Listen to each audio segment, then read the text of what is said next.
The Moses Lake teacher strike continues for a fifth day. Tonight we look into how the two sides are proceeding after the district recently extended a new offer. If you thought we were done with active weather this week, think again. We're looking at breezy to gusty winds. What else I'm tracking in your full forecast? As the holiday season continues, we look at how you can support local kids living with housing insecurity. Good evening and thanks for joining us. For KREM 2 News at 5, I'm Christian Garza. Mark has the night off. Well, we are in a weather impact alert for high winds in the area. So let's get right out to our outdoor weather center with meteorologist Cody Proctor so we can check in with how these conditions are looking out there. Hey, Cody. Yeah, Christian, we're seeing some pretty active weather as we head into tonight. For the most part at this time, it's relatively calm. A little chilly, though. We're at 33 degrees over at the Spokane Airport, and our winds are calm out there at this time. It's mostly misting right now, so not the rain that we saw earlier. However, as we head into tonight, we're looking at some changes potentially in our forecast. Around our region, mostly into those low 30s at this time. We're also seeing relatively calm to light winds for now. Pullman is seeing 21-mile-per-hour winds at the moment. Our visibility, a bit tricky for some of us out there that are getting ready to hit the road and head home. So just be prepared for that right there. Moses Lake down to half a mile of visibility. We're still keeping track of our current conditions when it comes to wet weather. We are looking at some very breezy to gusty winds as we head into night. It is prompting some weather warnings around our region for both wind and in other parts some more wintry weather, so watching that pretty closely. Though in our overnight hours, we'll actually warm up into tomorrow morning. In the next 3 days, once we get past tonight and past the wind, we are looking at temperatures mostly into the 40s for us. But we'll have more of what's going on behind your forecast later in the show. Thank you, Cody. Well, students in the Moses Lake School District have officially missed a full week of school. And tonight, the district is floating a new offer. But as KREM 2's Shannon Mowdy found out, it doesn't look like it will be the end of the strike. The Moses Lake Education Association president says they are still working out how to respond, but it seems like the answer is going to be no. The union tells KREM 2 the district is misrepresenting what's going on at the bargaining table.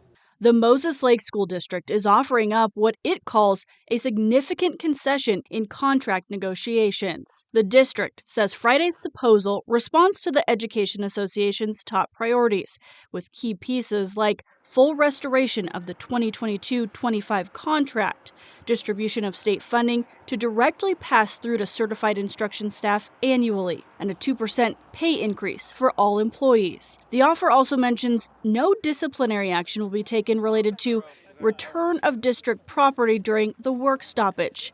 The district didn't respond to our calls and emails for an interview, so it's unclear what they mean by that. But the district has reiterated it must ensure long-term fiscal stability as it faces a $20 million shortfall.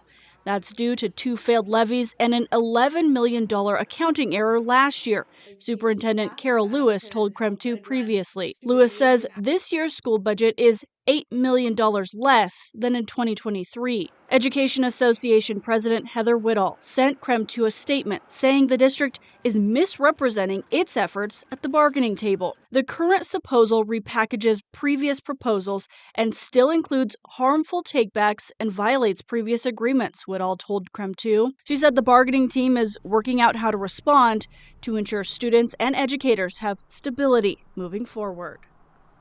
The district is also trying to end the strike by suing, calling it unlawful. A court hearing is set for Tuesday, but Whittall says MLEA is focused on a fair contract and getting back to school, and says the district should focus on settling the bargain, not on taking it to court. Shannon Mowdy, KREM 2 News.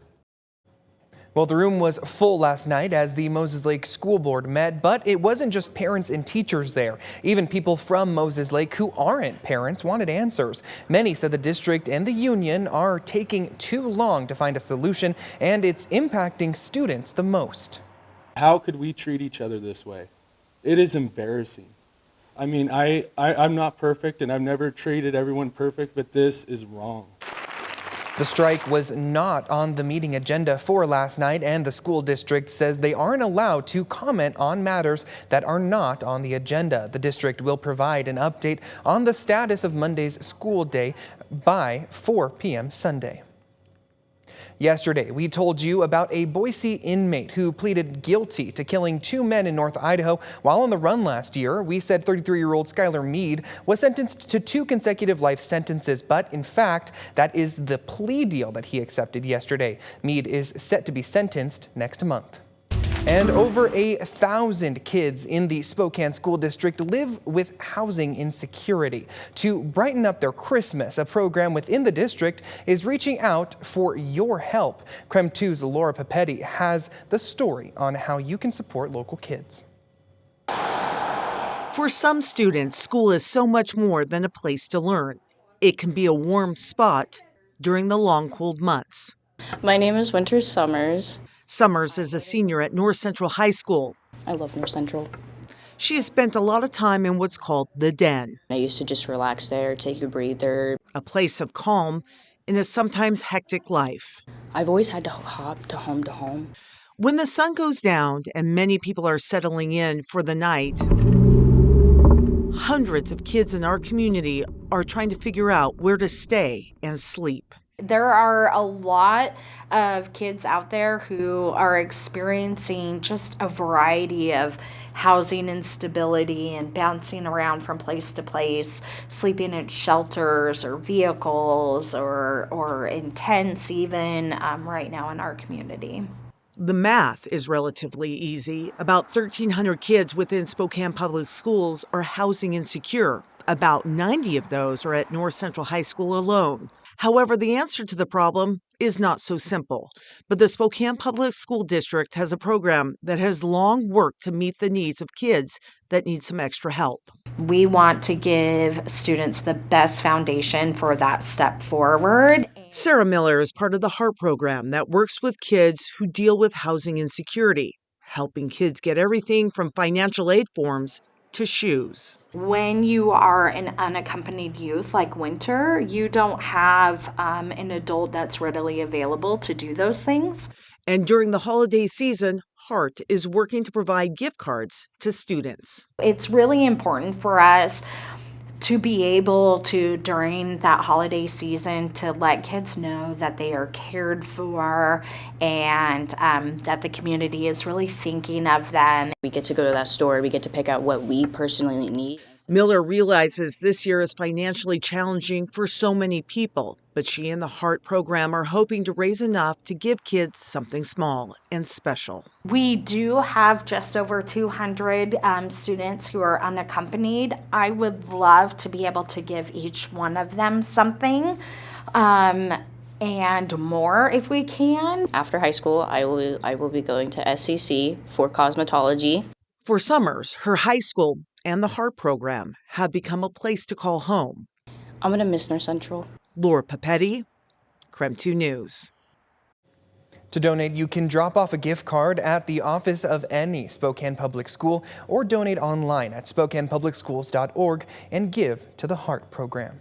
We have more stories coming up on KREM 2 News at 5. After the break, we cover more Northwest news, including how Washington, Idaho, and Oregon residents can save on Christmas trees and firewood this winter. And in 8 minutes, we look at how the CDC Advisory Board is determining the future of hepatitis B vaccinations for newborns. But first, here's our schedule tonight on KREM 2 Plus at 7. We have In the News covering the biggest stories from this week. At 8, we have a new episode of Killer Cases. To watch these and more, just head to KREM, just download KREM 2 Plus on your TV and watch for free.